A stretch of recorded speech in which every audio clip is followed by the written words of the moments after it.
The system ordered me to win over the heroine. She had telepathy from childhood and grew up ruthless and vicious, cold-hearted and emotionless, a gloomy, withdrawn, dangerously obsessive girl. After thinking it over, I chose to enter her world when she was 1. What? Without batting an eye. From today onward, I will be her guardian. I will teach her to understand and obey the law, respect older people, and care for children, to stay positive, and to become a decent person. The best way to win someone over begins with education. The system was persuaded. You're right. And so, amid heavy falling snow that day, I picked up 1-year-old Zhang Hexue, the heroine abandoned at the hospital. 6 years later, at the orphanage I ran, she asked me in her sweet little voice, "Director, what does winning someone over mean?" I patted her head. "It means, I want you to feel this world's care and love." 7-year-old Zhang Hexue's eyes sparkled. She spun around in delight. "I love you too, Director." At her side, the heroine's future subordinates, business partners, rivals, and first love all crowded around me, chirping excitedly. I love the director most. The heroine's affection has reached maximum. Host,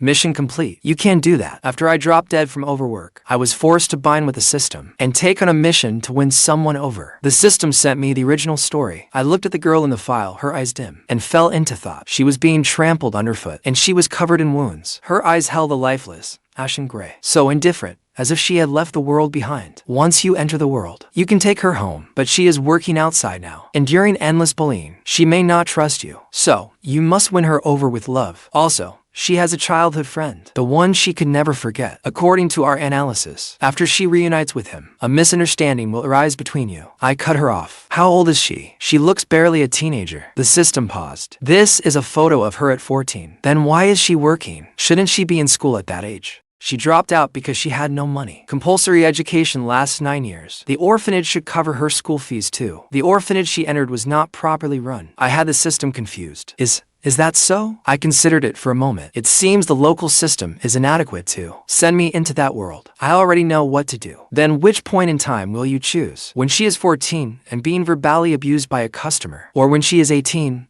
unconscious in an alley? Or when she is 23? Obviously, when she was 1. What? Zhang Hexue was frail and sickly from birth. Her father was unknown. Her mother died in childbirth. When she was 1, her distant relatives abandoned her outside a hospital. It was the dead of winter, with snow falling thickly. Jiang Hexue developed a raging fever and lost part of her hearing. Yet she possessed the heroine's special gift, telepathy. From that day on, her world was silent. Yet malice came at her from every side. Standing outside the hospital, I looked at the baby sleeping soundly in my arms and bluntly told the system, if I am supposed to win her over, you should give me some advantages. For example, money. Otherwise, the heroine will starve to death. But before the mission is complete, I cannot give you any financial support. Holding her, I told her, the day you came into this world, it happened to snow, and your mother happened to love cranes. She was still too young to understand death and separation, but I did not want to erase the meaning behind her name. Zhang Hexue only half understood. My name comes from the cranes Mama loved. Mama loved me too. So I patted her head. She loved you very much. That made her happy, and her sweet smile returned. The day I taught Zhang Hexue to write her name, I asked the system. There are many kinds of systems, right? I had the system stumped. It thought seriously. I don't know, but we are all systems for winning people over. You all. I caught something in its words. Do you have colleagues? Yes. But they have no names. Do they all have names? The system said blankly. They all gave themselves names. A good friend I once knew was called Xiaoxue, and there was Xiao Xiaoyi and Xiaoxue. Then why not be like them and give yourself a name? The system hesitated for a few seconds, but other colleagues said they were neglecting their duties. After naming themselves, they went off to do other things. You can do other things too, such as helping me run this orphanage well. But I am still winning people over, so that is not neglecting my duties. The system seemed excited. Really? Can I give myself a name too? I answered gently, yes. What would you like to be called? Then, I'll run the orphanage with you. I want to be called Xiaofu. I thought about it. Xiaofu sounds lovely. It went quiet for a long while, but I guessed it had gone to its friends to share its joy. The day the orphanage officially reopened, Zhang Hexue and I welcomed the new children. I checked the files, perhaps due to the story's pull. Zhang Hexue's childhood sweetheart, her future idealized love, Gurang came too. His parents had both died in a car accident, and he was sent to the orphanage. When he was 8, his adoptive parents immigrated abroad with him. The story did not dwell on that period, but Gurang changed from a sweet, sensible boy into a classic vicious villain. His years abroad could not have been happy. I investigated carefully and discovered that the adoptive couple did not meet the requirements for adoption at all. It was another problem with the orphanage's standards. So, looking at the timid little boy before me, I crouched and gently patted his head. Be good, Little Rang, from now on, this is your home. He looked at me with innocent confusion. Perhaps my gaze was patient enough that even the most sensitive child sensed no malice. He cautiously reached out his chubby little hand and gripped my finger. Tear tracks still marked his fair, adorable face. Yet he nestled obediently in my arms, eating the candy I gave him. He showed his first smile that day and softly learned to call me Director. Zhang Hexue, meanwhile, wore a serious little face, a little nervous as she showed the new children around the orphanage. I had solemnly assigned her this task. She took it very seriously, like a proper senior member, weaving through the group of newcomers. I watched her comfort one child, telling them not to cry, then give another a piece of candy. Then she clenched her tiny fist and swore. This was absolutely the best orphanage. I could not help smiling. That afternoon, I put the children down for a nap. Zhang Hexue looked excited, far too excited to sleep. She even whispered to me, Director, Lu Kai is my favorite of the children who came today. He's so cool. Huh, is that so? Why does the name Lu Kai sound familiar? I looked at the little boy named Lu Kai, at the birthmark on his face, and finally remembered. Wasn't this Zhang Hexue's future archenemy, the crime boss Lu Kai? Looks like legal education needs to be added to the curriculum. Lu Kai looked very timid then, always hanging his head and rarely speaking because of the large birthmark on his face, as well as his intellectual disability. His own parents had abandoned him. Abandonment is a crime. Seeing Lu Kai's hurt, insecure expression, I brought Zhang Hexue over. She must have heard my thoughts, because she looked ready to cry, and said sadly, Director, did Lu Kai's mom and dad not want him? Zhang Hexue could read minds. She never hid that fact from me, but we had made a pinky promise. It was a secret just between the two of us, so I answered seriously. What his parents did was wrong. They should be arrested. Zhang Hexue only half understood. I want to be his friend, then take him to play in the garden. Didn't you tell me last time that you wanted to ride the seesaw with friends? Zhang Hexue's eyes lit up, but she quickly drooped again. But it's nap time. It's all right. This is a special exception. I patted her head. Hexue, from now on, will all be Lu Kai's family. I want Lu Kai to be happy. Can you do that? Zhang Hexue perked right up. Yes. I opened the garden gate and waved. I watched the two tiny figures cheer softly as they ran toward the sunlit seesaw. I returned to the dormitory, just as I expected. Little heads immediately lowered. None of you can sleep either. I could not suppress a laugh. For a moment, the room was dead silent. Only Gurang looked up and pointed toward the garden outside. In his soft little voice, he said, I want to play with Director. Then let's all go play in the garden. I said with a smile, but it is nap time. But don't let it happen again. The children, who had been tense and uneasy, instantly lit up. They all answered together. Like flocks of happy little birds, they raced toward the garden. I followed leisurely behind them, chatting with Xiaofu. Why do they all like you so much? Host, I've never seen a mission progress this fast. Do you know a story? A demon sealed in a bottle once promised that if someone freed him, he would grant them boundless wealth and power. Yet years later, when someone finally found him, he resented the fisherman who released him because the fisherman had come too late. That story is in my database. Love works the same way. Winning someone over is essentially an exchange. Give love, receive love. But if they have never received love since childhood, what can pretended, insincere love possibly earn in return? So if I had appeared when Hexue was 15 or 16, then in Hexue's heart, I naturally could never compare to Gurang, who grew up with her. To succeed in your mission, is that why you chose to arrive when she was 1? Not entirely. I smiled, lifting a child who ran toward me into my arms, and patted her head. I only wanted to tell you something. What is it? The phrase winning someone over is too broad. There are so many kinds of love in this world. Teaching them about love also counts as completing the mission. Host, you're truly different from everyone else I've met. Holding the little girl, I sat on a swing. How many people have you even met? To me, you're just a child too. Maybe your assessment showed that winning people over used to be my job, and that's why you chose me. Xiaofu sounded confused. Hey,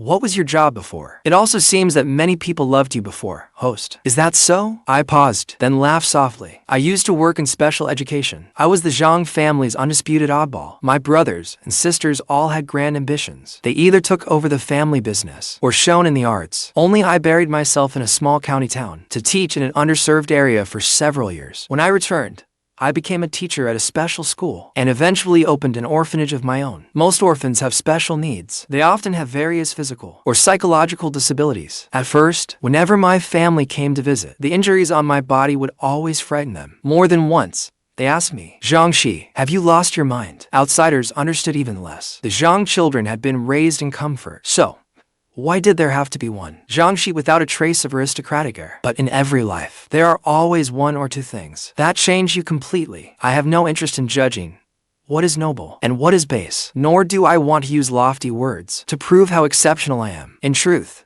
among all the people in this world, I am no more than an ordinary person. I simply chose this path. So I paid no mind to their doubts and mockery. I merely smiled. I'm just like all of you. We're all doing what we want to do. Xiaofu asked me, what was the thing that changed you completely? Who knows? My childhood memories are all hazy now, but there must have been something like that, right? Actually, I do remember. I remembered a charity event my school once held. The students wore little suits and puffy dresses to bring gifts to the special school next door. But that day, we did not see a single student from that school. I heard their teachers say they were afraid the students might hurt us, so they had locked them in their dormitory. We put books and clothes on their desks and chairs, took a few pictures, and prepared to leave. I saw a book on one of the desks. It was a fairy tale book. A crooked line of writing was scrawled inside. Xiao asked what stars looked like. I want to know too. Do they taste good? In that fairy tale, the stars in the sky were all candy. It made me wonder, could Xiao not see the stars? And what about the owner of that fairy tale book? Had he never eaten candy? I looked down at my fine little suit and struggled to pull a piece of candy from my pocket. I quietly tucked it inside the book. Before leaving, I glanced at the dormitory building. I saw several dirty little children crowded around the window, watching us. I suddenly felt a little sad. I had brought only one piece of candy and had left only one. Only one child would get to taste a star. I spent a week running nonstop. A new group of children arrived at the orphanage, bringing life and energy to this little place, along with more things to worry about. From something as small as choosing the brand of milk for the children, to something as important as hiring new orphanage teachers. All of it had to be handled by me, a one-person operation. Personally. Fortunately, I had Xiaofu, my ultimate cheat code. She could monitor the children's condition and make sure nothing happened to them. Otherwise, even splitting into 3 people would not have been enough. Our orphanage was not very large. I had already hired a cook, a cleaner, doctors, nurses, and caregivers. Next, I had to arrange classes and find enough reliable teachers. After several rounds of interviews, I finally found the person I liked best for the job. Judging by appearance alone, she was a young woman who could rival any celebrity. She was very young, with short hair cut to her ears. She had red lips and pearly teeth, a gentle personality, and a deep red beauty mark at the corner of her eye. To be honest, I could tell that she came from a comfortable family. Her speech and bearing both suggested that she was a girl who had been pampered since childhood, and yet her skin was slightly dark, with a flush on her cheeks from the intense plateau sun. My name is Nancheng. The girl's eyes shone like stars. Hello,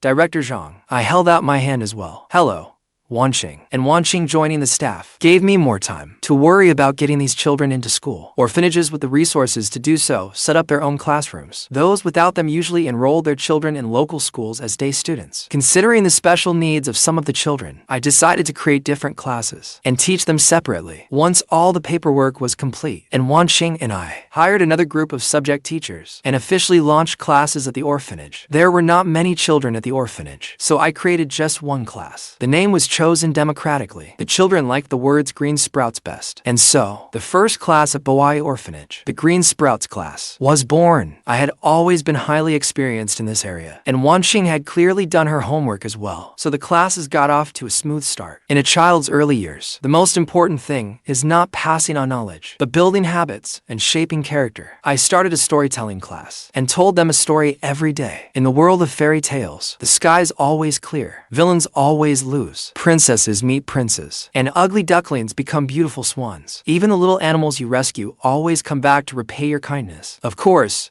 life is more than fairy tales. Perhaps when they grew up, they would understand that reality was not as they imagined, but I still hoped they would believe in fairy tales. After story class, however, and Nancheng taught them about safety. Never harm others, but never let your guard down either. I could teach them to treat the world with kindness, but someone also had to tell them that not everyone had good intentions. They had to stay alert and learn to protect themselves. I appointed Zhang Hexue class president of the Green Sprouts class. The little girl immediately discovered her sense of responsibility and worked every day to keep the class harmonious. Most of the time, our little class president was full of enthusiasm, but occasionally she suffered setbacks. Like today, Jiang Hexue lay gloomily across my lap. Director, Lukai cried today. I heard him wondering why his mommy and Daddy did not want him. Lukai had become much more cheerful since coming to the orphanage, but he still secretly cried sometimes in the evenings. Jiang Hexue could not help her friend with such a problem, so she came to ask me what to do. From what I had told her, her mother loved her very much, so Jiang Hexue could not understand why Lukai's parents had abandoned their own child. Little Snow, every person is different. Some parents do not love their own children. Then why did they have him? There can be many reasons. We have no way of knowing. But what I can tell you is this. Lukai's parents abandoned him. That is a crime. In this world, there are many other children abandoned by their parents. Lukai has you, his friend, to worry about him. But many other children do not even have a friend. Really? Zhang Hexue's dark, round eyes widened. So I offered Zhang Hexue a suggestion. When you are a little older, you and Lukai can work together to protect children like him. I'll go tell Lukai. Goodbye, Director. Zhang Hexue listened carefully, then stood up and pattered outside. Go on, Little Snow. In the original story, Lukai was extremely protective. Most of his followers were wandering street thugs. Most of them had no parents. I did not believe that was a coincidence. Although in the photograph shown in the story, the birthmark man's face looked frightening, his expression cold, and seemingly devoid of emotion. Perhaps during his childhood, he too had longed for such protection. People say that some things we do as adults are attempts to make up for what we lacked in childhood. I fell into thought, at least this time. I absolutely could not let Lukai become a gang leader. In the first autumn after we started classes, I announced some news. There would be no classes at the orphanage tomorrow. We were all going on a fall outing. In the past, for easier management, and because of safety concerns, the children rarely went outside, let alone went out as a group. As before, the outing's destination was chosen democratically. It was set as the zoo. I had also contacted several places, such as science centers, museums, and botanical gardens. In the end, I found that Nancheng Zoo in the neighboring city was the best choice. When the zoo director heard that children from an orphanage were visiting, she generously offered to waive the admission fees and even provide lunch for us inside the zoo. We only had to pay for transportation there and back ourselves. I looked into it and found that Nancheng Zoo was quite famous. The zoo had a beautiful environment, and its animals were remarkably intelligent. It had even partnered with a famous entertainment company to film a variety show. That show remained extremely popular to this day. The director of Nancheng Zoo was famous too. One reason was her beauty. The other was that she had devoted herself to conservation and charitable animal protection work. Curious, Xiaoxue and I looked up a picture of the director. It was a face that looked both impossibly young and impossibly beautiful. Xiaoxue suddenly gasped. I remember now. Remember what? I once heard my friends say that the very first colleagues to name themselves were not necessarily systems and weren't as intelligent as we are. Anyway, there was once one called Xiaoling. It was actually a kind of consciousness that could communicate with everything in the world. It then chose a host with the surname Ji. The Ji family gained the ability to communicate with animals. They also promised Xiaoling they would protect the forest and animals forever. That was their promise to it. I glanced at the director's name. So, she is a descendant of the Ji family. Xiaoxue sounded delighted. I found a colleague. You will meet more colleagues someday. The person from Nancheng Zoo who spoke with me was a young woman. Her WeChat name was Xiaowen. She lived up to her name. Her voice was soft and unhurried, patient and gentle. Director Zhang, please rest assured. That day, our zoo will limit ticket sales and arrange for staff to accompany and guide you. She has Xiaoling's aura too. Wait, why does she have Xiaoxi's data too? And who is Xiaoqi? Before I could ask, Xiaofu vanished while talking to herself. I guess she had gone to contact her friends. Still, since it was connected to those adorable systems, that was proof enough that Nancheng Zoo truly was the best choice. I replied to Xiaowen. Then we'll be in your care. Wen answered with a smile. You're very welcome. The fall outing plan had every child at the orphanage thrilled. Every day, they chattered away about the animals they wanted to see, and Wanqing was worried, so she repeatedly reminded them about safety. She also thoughtfully designed every child a green sprouts handkerchief and a fall outing flag. The flags would be attached to their little backpacks. The handkerchiefs were a fresh, vibrant green. They were tied around the children's wrist in little bows. The handkerchiefs bore the contact information for several teachers, in case they got lost and did not know how to return. I divided the more than 20 children into 4 groups. They chose their own group leaders. Each group had its own flag. The leaders had to look after their teammates and make sure no one fell behind. It was their first trip out, and the little leaders solemnly promised me they would keep everyone safe. They looked eager and nervous. I chartered a coach bus amid the children's laughter. At first light, we set off. Nancheng Zoo lived up to its reputation. Greenery stretched as far as the eye could see, brimming with life. Wen was a young woman with delicate features and doe-like eyes. She looked sweet and well-behaved, and especially young. Hello, Director Zhang. I'm your guide today. Wen Waxi. She greeted us in her work uniform. Director, I've seen her on television before. She got really famous on that variety show. As if remembering something, and Nancheng whispered in my ear. After greeting Wen Weixi, out of curiosity, I searched online for her videos. The first title I saw was particularly explosive. Watch this fierce woman tame a ferocious tiger. Who? Xiao Wen. My expression froze. When Weixi looked sweet and cute, like the girl next door, she led us into the zoo. Then, casually greeted a tiger nearby. Fi. Move back a little. Don't frighten the children. The tigers seemed to understand her, obediently backing up a few steps before sitting down. The air fell silent for a moment. Then the children cheered and squealed. Big sister Xiao Wen is amazing. Gu Rang took a step back, looking up with sparkling eyes. He tugged at my sleeve and said, Director, the big tiger roared twice just now. Does it really want to come out and play with us? Zhang Hexue was a girl of action. She curiously asked Wen Weixi, Big sister Xiao Wen, what is Fi saying? Wen Weixi suddenly looked awkward, but kept the smile on her face. It's hungry. It did not eat breakfast? It did. Wen Weixi pressed a hand to her forehead, but it is hungry again. Zhang Hexue looked completely confused. How can it be hungry again? Lu Kai offered his opinion. It eats so much. After visiting the tiger enclosure, we visited the crane enclosure, monkey enclosure, and aviary. Nancheng Zoo prepared lunch for us. Beside the aquarium, they had set up picnic cloths and snacks on the lawn in advance. Swan Lake was right beside us. The children picnicked while watching the swans, and every one of them had a wonderful time. After lunch, we cleaned up the trash. Still wanting more, the children entered the aquarium. The zoo director allowed us to get up close with dolphins and beluga whales. Zhang Hexue's eyes shone. Director, the dolphins are so cute. Gu Rang was excited too. It's nudging my hand. Lu Kai quietly stood to one side, watching the beluga in the water. The whale named Xiao Bai obediently swam over. Its naturally upturned mouth made it look as if it were always smiling. Lu Kai looked at the smiling angel. After hesitating a moment, he held out his hand. Xiao Bai rubbed its snout against his hand through the glass. The normally quiet boy looked as if he had found the world's most precious treasure. His lips parted slightly. He pressed them together for a long while, but could not stop a smile from appearing. Xiao Bai circled this pane of glass several times, then tilted its head. Lu Kai tilted his head along with it. Watching the boy and whale play so happily, I could not help smiling. The director is so nice. I've never seen them this happy.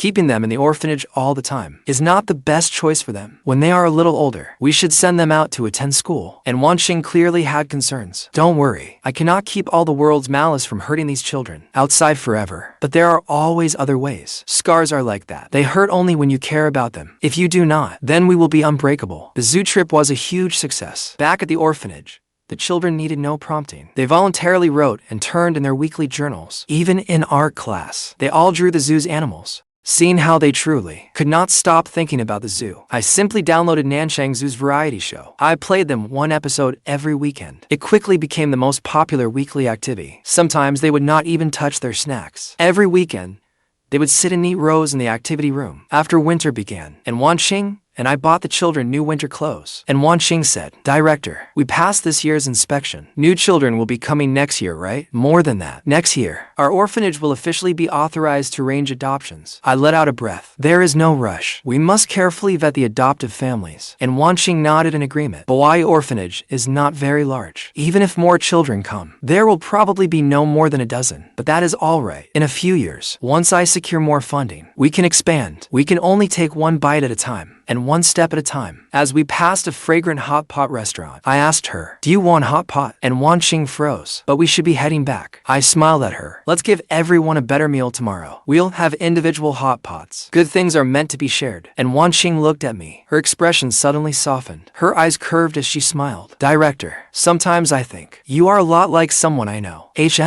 But in some ways, you are not. The first time I saw you, I was momentarily taken aback. Do you miss him? You can go see him during the new year. I do miss him a little, but I am too embarrassed to tell him that.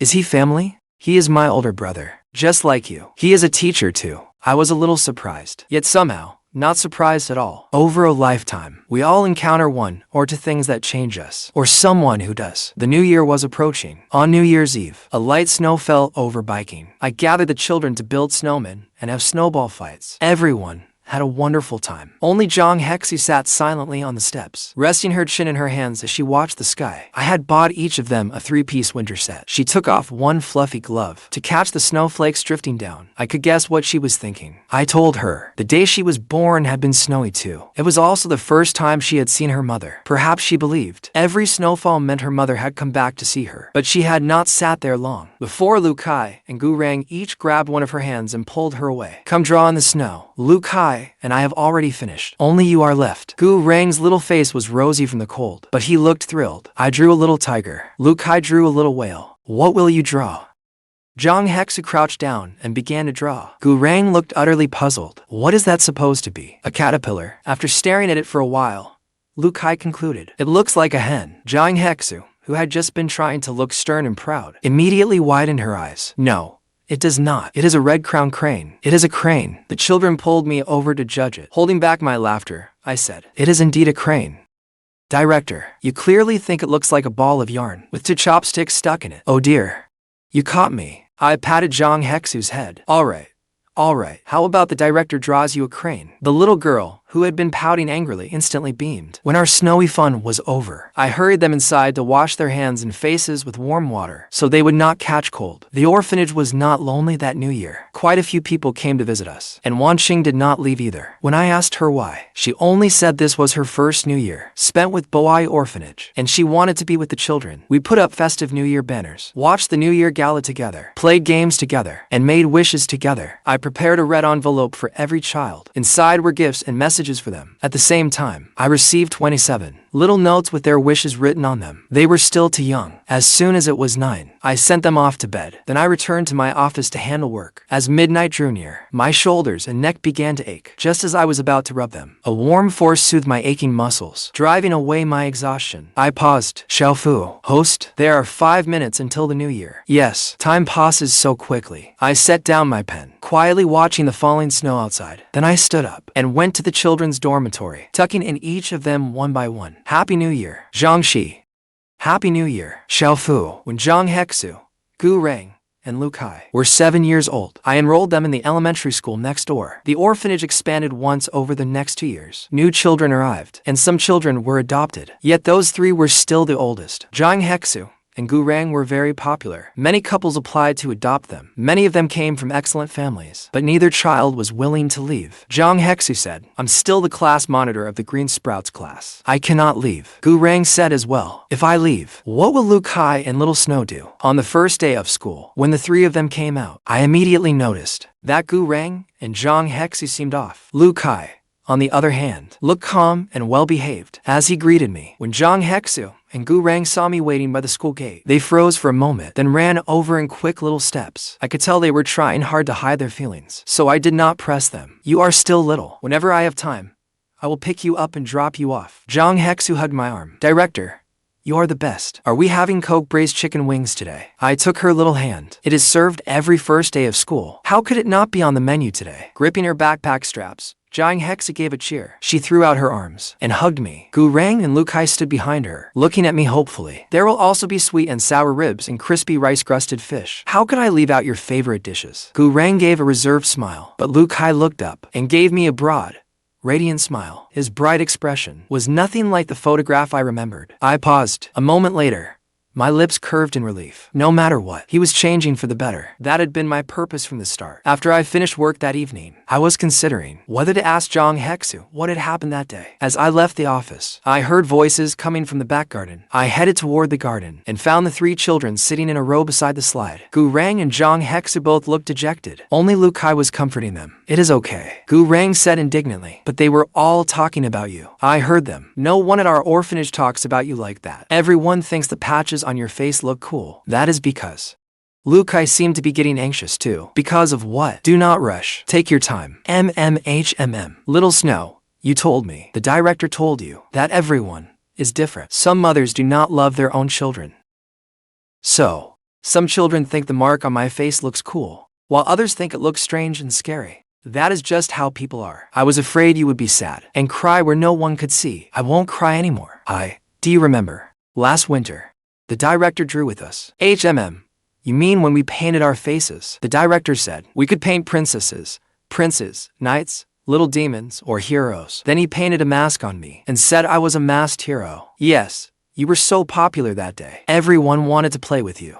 Kai, you look so cool that day. But I know. The director was trying to tell me that it was okay. I used to think I was ugly, but the director told me I was the coolest child. After that, I never thought I looked ugly again. Kai was the oldest, but Rang and Zhang Hexue found his words difficult to fully understand. So it is okay. It does not matter what the other children say about me. Besides, I still have you two. You will stand up for me. The director is my favorite person. You two are tied for second. Me too. Me too. The director is my favorite. And then there is you two. Hee hee. I stood behind the wall, listening to the children and losing myself in their words. Then I smiled softly. After the three children linked their pinkies and promised to be friends forever, I gave to gentle coughs before walking into the garden. Director, when I caught them sneaking out, the children hurriedly stood at attention and lowered their heads obediently. But I did not scold them. I simply led them back to the dormitory. Before sending them inside, I crouched down and said patiently, whatever happens, you can always tell me. You can solve things yourselves. But if there is something you cannot handle, the director will always help you. When Zhang Hexue saw that I did not scold them for sneaking out to play in the garden instead of sleeping, her tense little face relaxed. She answered first. Okay. Host, the heroine's affection has reached 100%. The mission is complete. Just then, Zhang Hexue asked softly, Director, what does winning you over mean? I froze. I had almost forgotten that xiaoxue could read minds. One day, she would learn why I had come into her life. And one day, she would learn that from the very beginning, I had been given a mission called winning you over. But that was all right. It means I want you to feel this world's care and love. I want to teach you about the countless kinds of love in this world. The very thing that children like you and countless children in orphanages have been denied. I want to tell you that spring will come. You who have been abandoned in a corner of this world have every right to enjoy sunshine, rain, and gentle breezes. Birds will perch by your window and sing for you. You will find your own happiness and a bright, beautiful future. Xiaoxue, I hope you grow up safe and healthy. That has nothing to do with my mission. It is simply because you are like the countless children I once cared for. I saw traces of starlight in your eyes. This time, I do not have just one piece of candy. I want to be the one who makes the candy, so that one day, all of you children will know what stars taste like. Zhang Hexue did not quite understand, but she still reached out and hugged me. I love you too. Director, I patted the little girl's head. That is all right. It is because you already understand what love means. Once you understand that there are countless kinds of love, you will not carelessly trample on anyone's love. Rang and Kai gently hugged me too. I love you too. Director. Our voices carried into the dormitory. Pairs of eyes opened in the darkness. Just as Nancheng was about to leave, a little hand beside her grabbed hers. The little girl said softly, I like the director, but I like teacher and too. I like the director and teacher and too. There are so many people I like. I like Annie Liu, who cooks for us, and Grandpa Chen at the gate. I also like Sister Xiao, who visits us every month, and Sister Xiao, who brought us clothes last time. And Nancheng had just gotten the children to sleep when a group of them hugged her. She looked toward the doorway at the figure there who was also held tightly. She looked toward the doorway at the figure who was likewise being hugged, then smiled with helpless tenderness. After much effort, we finally settled the chattering children who kept declaring their love back to sleep. And Nancheng and I closed the dormitory door. Outside, the moonlight was clear and bright, streaming across the ground like jade beads rolling down. It was another new year. It seemed to snow every winter in biking. I leaned by the window, watching the children play and tumble about in the snow. This year, they have found a new pastime, following their science teacher to observe the shapes of snowflakes. And Nancheng came lightly to my side. Your leave was approved. Go home. Nancheng, you have not been home in so long. There is no need, Director. On the second day of the new year, my brother is bringing his students to visit us. They said they would volunteer at the orphanage. Students, how old are they? They were my brother's first class of students. They have all graduated now. Do not worry, Director. It is just a formality, and my brother is such a good person. And Nancheng went on and on. I smiled without saying a word, and simply nodded. It seemed the orphanage would be lively again this year. On New Year's Eve, as usual, I coaxed the children to bed, then sat alone in my office. Xiaofu silently gave me a massage, as though chatting with an old friend. I casually asked, Xiaofu, when will you leave? Ever since we bonded, she had told me that once I completed my mission, she would have to find her next host. Systems have performance targets too. Xiaofu had once vowed to be an overachiever. When she saw how quickly I was progressing, she had been thrilled. But for some reason, after Xiaoxue's affection for me reached 100%, Xiaofu was happy for only a little while. Afterward, She never mentioned leaving again, and stayed with me until now. But this time, Xiaofu did not answer with her usual silence, or say, maybe later. Instead, she gently landed in my palm. She rarely appeared before me in this form, a soft ball of light glowing faintly. Usually quiet and awkward, Xiaofu stammered for a long time, before finally managing a full sentence. Host, I do not want to leave. I was a little surprised, yet somehow not that surprised. Why? Because I have my own name. My name is Xiaofu. I want to be with you, and make Buai Orphanage the best it can be. I said nothing for a long time. She seemed to grow uneasy. You do not want that? You do not want me to stay with you? Of course I do. It is just hard to describe how I feel right now. It is hard for me to describe too. Like my friends, I seem to have found something I want to do. I have my own name, and the best host. They are all happy for me. I stroked the tiny orb of light in my hand. I am happy for you too. If this is what you want, then in the new year, let us keep working hard together. Snow fell thickly outside the window, but inside, it was as warm as spring. As usual, I left my office to tuck the dormitory children beneath their blankets. But the moment I opened the door, I froze. At the office door hung a glass jar decorated with starlights. It was filled with card after card. I reached up and took it down. The largest card bore handwriting I recognized. Some words were even written in pinyin, but every stroke was painstakingly written. Director, this idea was thought up by all the children in the Qingmiao class. Director, you told me that the day I met my mother, it snowed. It was winter. I do not know what day I met you, Director, but I think it was the most beautiful season in a fairy tale. It was the season when I met you. I give you the first letter of spring, because I love you most, Director. Zhang Hexue. Somewhere, someone set off fireworks. Brilliant flowers suddenly bloomed across the sky. Happy New Year. Happy birthday. Zhangxi. Happy New Year. Holding the jar of stars, I read this letter from spring. Once, Xiaofu asked me if one day Zhang Hexue learned that I had come to win her over, what would happen? I thought about it then, and told her, it is alright, just as I had told Zhang Hexue. It is alright. Love is not a matter of status. It is only true or false. There are many kinds of love in this world. Conditional, unconditional, false, true, disguised, honest, or unaccepted. Or love that knowingly begins without sincerity, yet ends with someone giving it their whole heart.